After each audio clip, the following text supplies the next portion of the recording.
Hey everyone, you are listening to the Divergent Conversations podcast. We are two neurodivergent mental health professionals in a neurotypical world. I'm Patrick Casale. And I'm Dr. Neff. And during these episodes, we do talk about sensitive subjects, mental health, and there are some conversations that can certainly feel a bit overwhelming. So we do just want to use that disclosure and disclaimer before jumping in. And thanks for listening.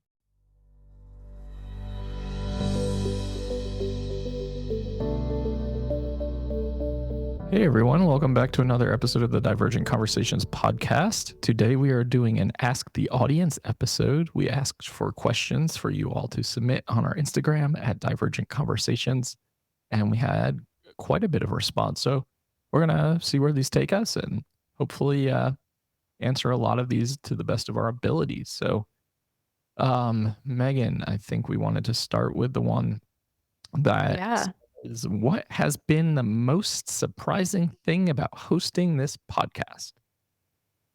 Do you want to start off? Ooh. First, I really like that question. Yeah. So, I mean, for one, I would say like our friendship has been, I don't know if I would say surprising, but it's definitely been a gift of the podcast. And I get that a lot from people in my community. They're like, our favorite part is just like the dynamic between you and Patrick. I would say, so, like, I don't know if this is surprising, but I really have seen, when I think back about kind of my personal development in the last couple of years, I think this podcast has been a big part of it. Like, I talk about my anxiety a lot, but I don't necessarily. Okay. Well, so before we started this podcast, I was very comfortable behind my infographics and my writing. And talking and camera has always made me quite anxious. I did do some public speaking before this, but especially when I entered this world, it especially makes me anxious because it's like sometimes I'll get a statistic wrong or a word wrong, and then I'm like, oh my gosh, I got that wrong, and now I'm spreading misinformation, and like there's so much anxiety in the moment communication. And I talk about, the importance of exposure when we have anxiety. And so this podcast was an episode of exposure for me, of like, I'm going to show up, it's going to be imperfect, and I'm going to learn to be okay with that. And I think on the other side of that, I have learned to be really gentle with myself of, yes, there's weeks I have really bad brain fog and I'm like, I do not like how I worded that, or I got that stat wrong. And it's okay. Like, I've survived it. And I think that has been such a gift to learn that. And I think that has given me the confidence to then go on and do more speaking or to host live. Like the first time I hosted a live event in my community, I was so anxious. And so it's really interesting to look back in the last year and a half, how much more comfortable I've gotten with speaking as someone who does have quite a bit of anxiety around in the moment speaking, and my processing speed is on the slower end. So there's a lot of reasons it's hard for me. So I think showing up and doing the thing, even though it's scary, and realizing that really has led to a lot of growth for me. I would say that has been a great gift of this podcast, and maybe surprising. If I don't think I ever thought I'd be someone who could comfortably say yes to talks and podcasts and whatnot. Yeah, I think like as your co-host and like counterbalance in this, I've seen a lot of growth from you as a human over the last year and a half too. Exactly what you're talking about, where it seems like you've gotten into a process where you are a lot more gentle with yourself if we mess up on air or things just don't feel right. I think it would have at first been a situation where you would have texted me and been like, let's get rid of that entire episode. And now it's, hey, can we just add a disclaimer? And it's like, yeah, that feels like we're rolling with what it's like to just be human beings. And I think that was always my goal for this when I reached out to you and asked, like, do you want to host this together? You had come on my podcast a couple times, so we had some familiarity with each other. We had some Instagram conversation, but like, it's an investment, like emotionally, financially, physiologically sometimes, like for us to do this stuff. And that's been a surprise. I didn't know how expensive podcasts were. That's what Yeah, I yeah, remember. yeah, no kidding. Someone sponsor this damn podcast so we can get. Oh, yeah, that's fair. But I think like I never expected the response to be what the response is. Like Hmm. I'm a part of so many different groups and so many different communities where I'm more of like a lurker. I'm not like really actively participating a lot of the time, but the amount of times that our podcast and your own personal like page and resources get linked for things is really amazing to me because I know the impact that we have when you look at analytics. Like when we look at analytics and we look at the numbers of podcast follows, listens, downloads, subscribes, it's streams, etc. And you see that this podcast is being listened to in 100 countries and by 1 million people. That's impact. And anytime someone shares an episode or a resource or a link because they want a loved one or a colleague or a client or someone to feel better, validated, understood, and affirmed, and they use our voices and our conversations to kind of anchor into, that really hits me like in the feels where I'm like, oof, I wish we were making money with this, but I have faith in what we're doing. And I think you have taught me a lot because, I'm not a high preparation person. Keynote speaking, don't prepare. Podcasting, don't prepare. It just, whatever comes up for me is what comes out. And you've definitely modeled like just being more intentional and thoughtful with what comes out of my mouth and how I think about things. And I think it's helped me on my own neurodivergent affirming journey. I know there are still moments where I'm like, do I even really know enough to be a co-host of something so popular? And I also think I bring a lot of the relational component to the element too, to allow for conversation to flow pretty naturally. So I have to remind myself of that as well. Absolutely. And I was just thinking about that when you said that. Like, I think that's part of what works well about our podcast is I do anxiously prepare. Like, so I know we're like, are we going to hop into OCD today? I'm like, no, I need to review like all the OCD stuff before like, I like, need a couple hours to do that.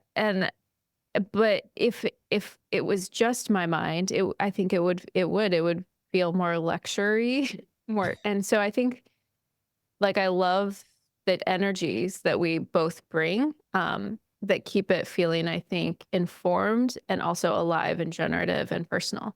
Yeah, absolutely. 100%. And I will co-sign this when I asked you about, do you want to start OCD? And you're like, I think we want to prepare and get guests. That was actually my initial reaction instead of being like, let's just go into it.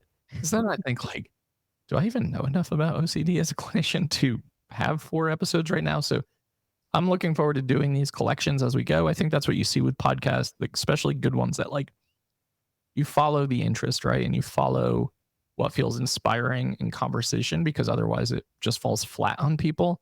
So I think now that we're moving more into like, let's do these collections, let's be really intentional with who we have on. I mean, I don't even know if we've been doing this for a year. I guess it's been Oh a year. yeah, we have. We Yeah. have like we have 60 episodes. Like, yeah, we've been doing this a year.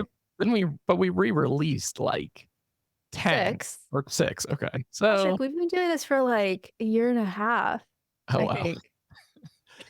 The concept of time is, it's non-existent. So, Yeah, no, we've been doing this a while. Like, um, okay. Yeah, we've been doing this like a year and a half. wow. I think we released in like January of 2023. Okay.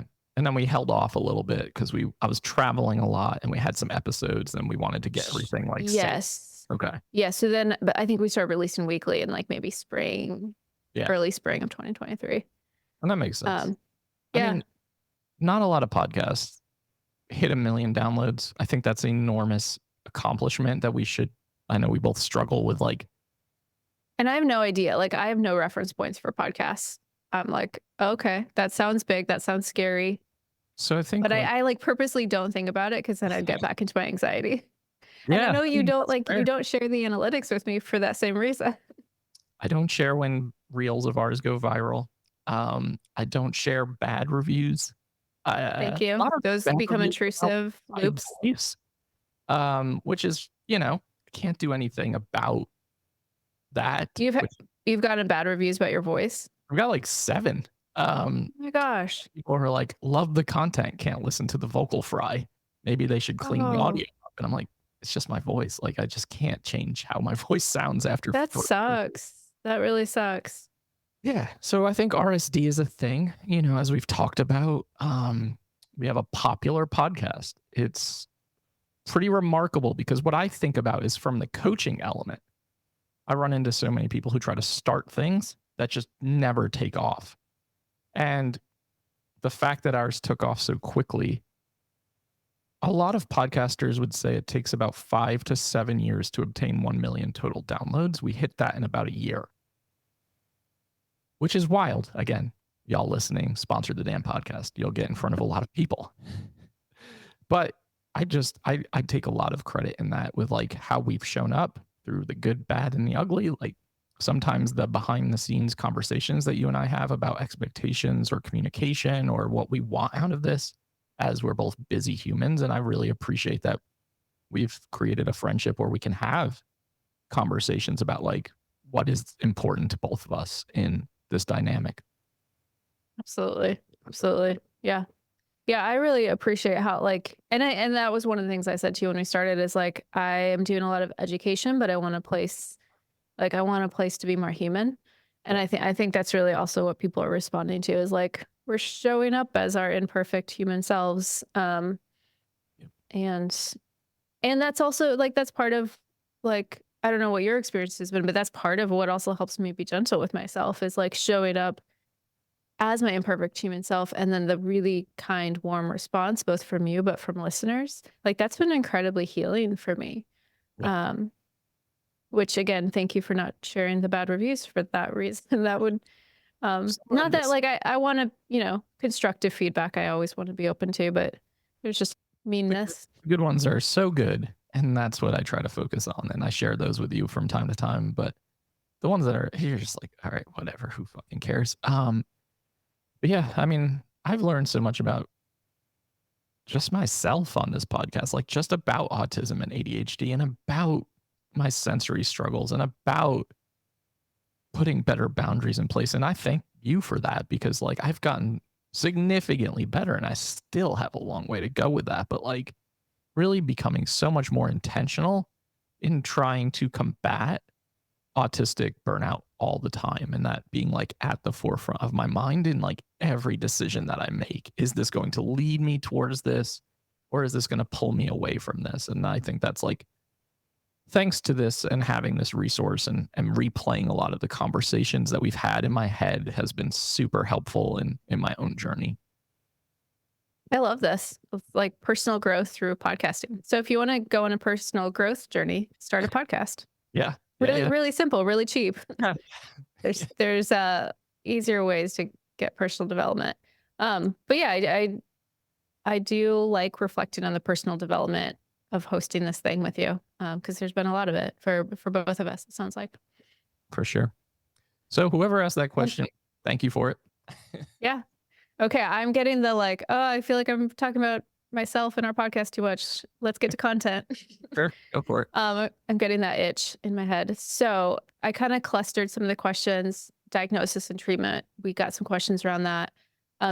Is autism generally genetic? Yeah, it's got the stats kind of, there's some range, but around 80 to 90% heritable is what a lot of the twin studies and sibling studies have found. Now, that's not to say heritability studies can be kind of confusing. That's not to say like if you are autistic, your kid has an 80% chance of being autistic. It's a bit more complex than that. It's that like the genes are contributing 80% to that. There's also, I think this isn't talked enough in the 𝗿𝗶𝘀 movement. There are reasons outside of heritability that a person might be autistic. Like, for example, I have a friend who had there was a complex birth, and that resulted it's thought that it resulted in the child being autistic. There's no other autism in the family. And it's been interesting to think about that. I think as we want to move away from the deficit base, like there's a problem, therefore you're autistic. Right. But in that, I do worry about, well, there are times where due to a birth complication, especially if it's like the oxygen has been deprived for a while, where a child might be autistic. And I think that makes a lot of us uncomfortable because it's like, well, an accident happened and then they're autistic. So is that something we still affirm that identity, right? But I think that throws some of the premises of the ND movement of like, we're born this way. Right. It can make some of us uncomfortable. So I feel like that's not talked about enough. That I would say is a small percentage. Most of us are autistic because we got it from our parents. But there are cases where you can be autistic for other reasons. It's a great point. And, I do a lot of looking at genealogy and like family history and relationship now because of the high prevalency. And it just makes so much more sense to me. Like you can start to pinpoint family members where you're like, oh yeah, that makes a lot more sense. Like childhood quirky, weird behaviors make a lot of sense from parents and like grandparents and stuff like that. So that's been a really eye-opening part of this journey for me as well, to learn more about my own lineage and ancestry. Mm-hmm. Absolutely. And then also like, when one person in a family is identified as autistic, the other family members often have like siblings or one of the parents will have more autistic traits than So yeah, there's a big genetic component to autism, which is part of why you often hear like, it's innate, it's our wiring, it's neurology, Right. Pros and cons of late in life diagnosis. Do you want to take a stab at that one? Yeah. I mean, I think that throughout this podcast, we've talked so much about what we've termed or coined like grief relief, the pros and cons, looking back, about later in life diagnosis. We have so many episodes that kind of encapsulate that experience. But just to go into it briefly, yeah, I think there are pros. The pros for me, and this feels first and foremost, especially for later in life adult diagnosis, when you're not seeking a diagnosis for accommodation purposes or for any other reason. I think the common thread is the desire to know and better understand yourself and to have a better understanding of the world around you and why it impacts you the way it does and how you move through it. And I think those can really be pros of later in life diagnosis, is kind of having a completely different lens and perspective shift about what you've kind of known or thought about all along, but you didn't have maybe the terminology or the verbiage or the diagnosis to stick with it. And that is something I would consider a pro. What about for you, pros or cons? I almost want to tease it out between like pros and cons of late in life discovery or identification and pros and cons of late in life diagnosis.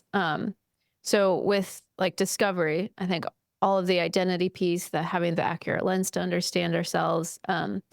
I don't think there's a lot of cons. I mean, there's like grief work to work through, and your relationships are often going to change because you're kind of discovering who you are. So there's messiness to that. For diagnosis, I think about things, and we actually have a podcast where we get into this. Maybe we can link to it. But things like I know you were denied an increase in your life insurance policy, and autism was one of the reasons for that. So there's things like, or I can't move to Canada if 2024 election goes a certain way, and I'd really want to, and like I can't because autism's on my medical record. So there's things, there's legal, medical implications of having this on your medical record. And it's not like there's this whole like shop of tricks and supports that opens up to an adult once they're diagnosed. I do think having an official diagnosis for a lot of us helps with the imposter syndrome. Yeah. And with that, like, okay, yes, I know this with certainty, which is nice for the autistic brain. But there are frankly some cons. And so I think it's really an important thing to weigh the pros and the cons, or the risks and the benefits of an official medical diagnosis. Now, that said, like, I went through a private psychologist. It's not, I haven't chosen to like release that information to Kaiser, who's my Right. like medical system. So it's actually not officially in my paperwork. So there are, like, if you go with a private psychologist or a private provider, you have some agency about where you choose that information, especially if you private pay. But yeah, it's complicated. Yeah, it is. It's complicated for sure. And I think you just laid that out perfectly. It can have some impact. So I think you have to kind of step back and ask yourself, like, the why. What is the why behind pursuing diagnosis? Like, why is this important to me? Acknowledging that there can be some fallout, and some negative impact. There can be some uh, safety and discriminatory situations that can arise. And Um, then there's legal protections. That's what's yeah, like, then also you're legally protected under, if you're in the US, the American Disability Act. So it's so complex. Like, super complicated. yeah, yeah. I can probably definitively speak for both of us that we would say we've experienced more pros than cons with our acknowledgement Hmm. of and Yeah, diagnosis. Um, we have a lot. We have a lot of privilege, and we've acknowledged that too. So, what a complicated situation. yeah.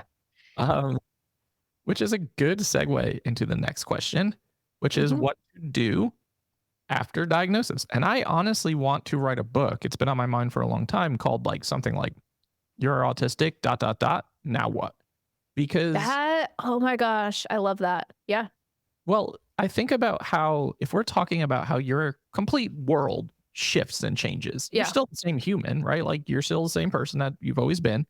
You've got this label, you got this diagnosis, you have this new lens to better understand. You probably start deep diving. You probably start embracing identity first language a lot more. You probably move more into that ND affirming movement. What ends up happening sometimes is people kind of lose themselves in, like, I'm so enmeshed and I'm so immersed in this newfound identity, and it feels really powerful and it feels really empowering, that some of my friends and family are getting a little annoyed that this is all I talk about. That now that I have this label and diagnosis, the same issues still the same issues, and I don't know how to do anything with them.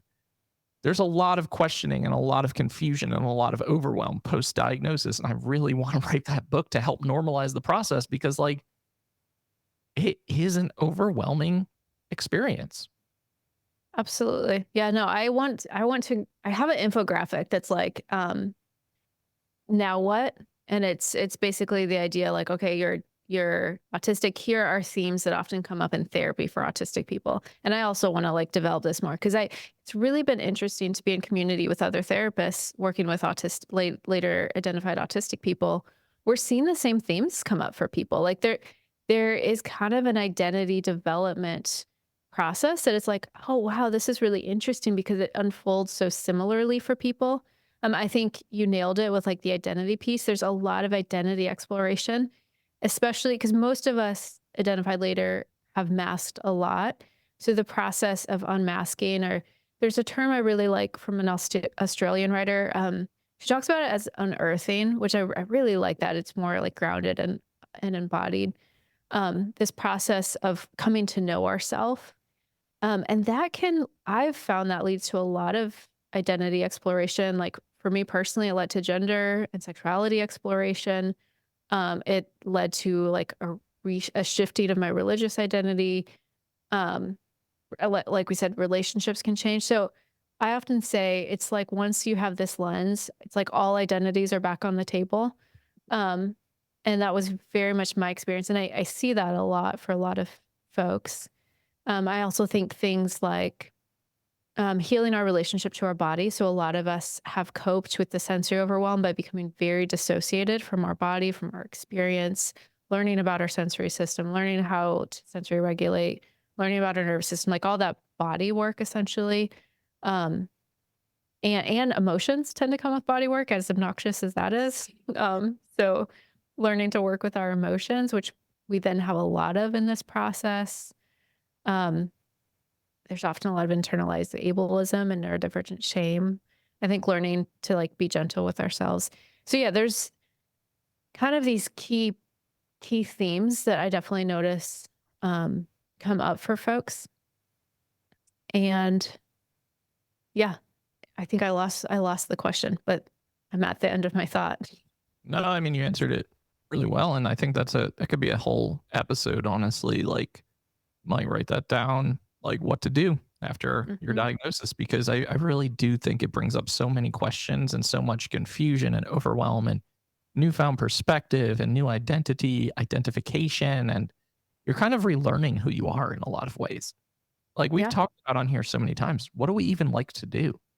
Um, our senses of self, like Yeah. just Uh-huh. getting back in touch with like hobbies and allowing yourself to unmask in certain situations, and what does that do for your experience and your energy? And yeah, it's a Yeah. big question, and again, whoever asked that, I appreciate it because it's something that's on my mind pretty consistently. Mm. One practical thing I do often tell folks is to get really comfortable with it yourself before you start sharing it, and then to kind of go gradually to share it with people that you're pretty sure are going to feel safe to share this with. Because one thing I do see happen sometimes is someone gets so excited because they finally understand themselves, and then they go out and they share it with lots of people, and then they get some really hard feedback like, "Oh, no, that doesn't seem right. You can't be autistic," or like all that feedback. And until we have a lot of kind of confidence in this in ourselves, that can really I've seen that really impact people in their process. And so just being aware that there is an instinct to like go share it with the world, but also like treating it as kind of this sacred thing that you're protective of until like I think of it as like this little baby flower that's growing its roots. And until it has pretty sturdy roots, being really thoughtful about who you share this with. I love that. Megan must be in a creative mood today, by the way, because if Because imagery I is have a metaphor. um, I love that, and that actually answers someone else's question: is how do you share this diagnosis with people you're close with or you've been in relationship with for a long time who may be skeptical, who may be dismissive, because it can be really, really painful to be excited to share with people you're close with, to say like, guess what? Like I've finally figured it out. And for the response to be like vacancy or dismissal or minimization, um, even sometimes manipulation. Hell, when I shared it with my mom, she was like, you were a happy child. Like that's not what I saw. And for Mm. me, that was that was definitely not the response that I was looking for.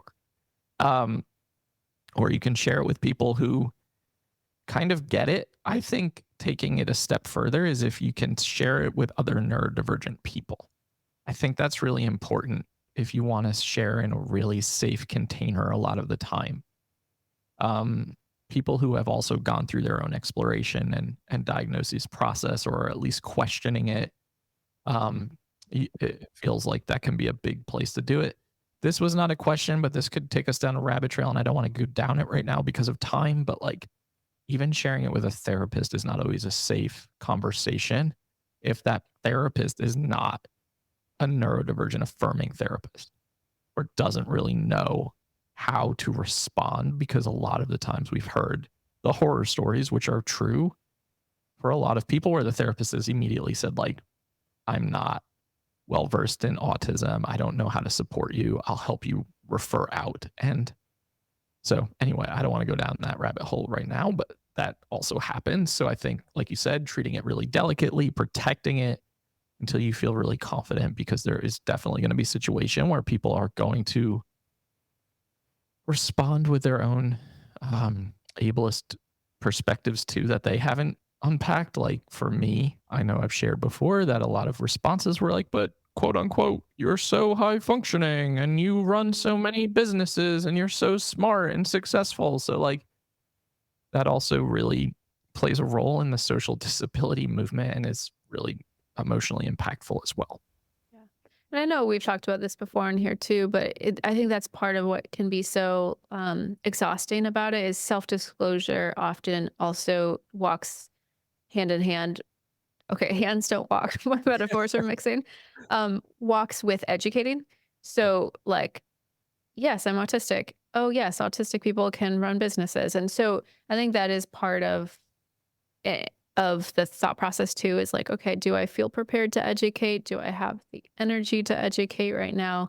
Is this someone like, if this is someone who's really close to me, it's like, that's going to be worth the labor, right? If it's like a partner or a spouse or maybe a parent, it's like, okay, that's worth the investment of educating because this is someone who's in my orbit and a relationship I care about, and this is really going to understand. If it's like a random coworker, it's like, do I want to put in the labor to educate this person? So I think also just thinking about um, how important is it for this person in my life to get this? And I think then we can put our energy kind of in a value consistent way in the sense of like, yes, this is a relationship that really matters to me. And so I am going to um, invest in this way.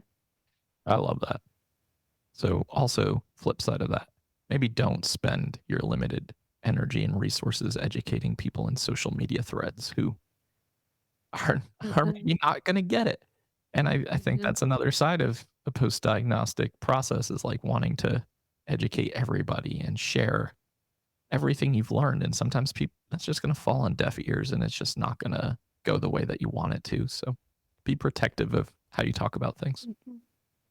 I also think it's interesting. Like in general, I'm really intrigued by like communication. And I think realizing there's communication that's effective, and then there's communication that's like, if it like this is why I think it really matters of what's the goal. Like, is the goal to off steam again? Like I'm mixing words a lot today.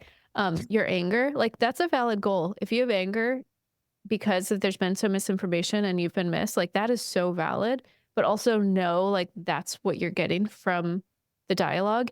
If your goal is to change minds, um, then we want to think through like, how do I communicate this in a way that doesn't activate the person's defenses? Because we know like as soon as we're confronted with information that creates cognitive dissonance in the mind, we tend to get more entrenched in our old beliefs. That's just human nature.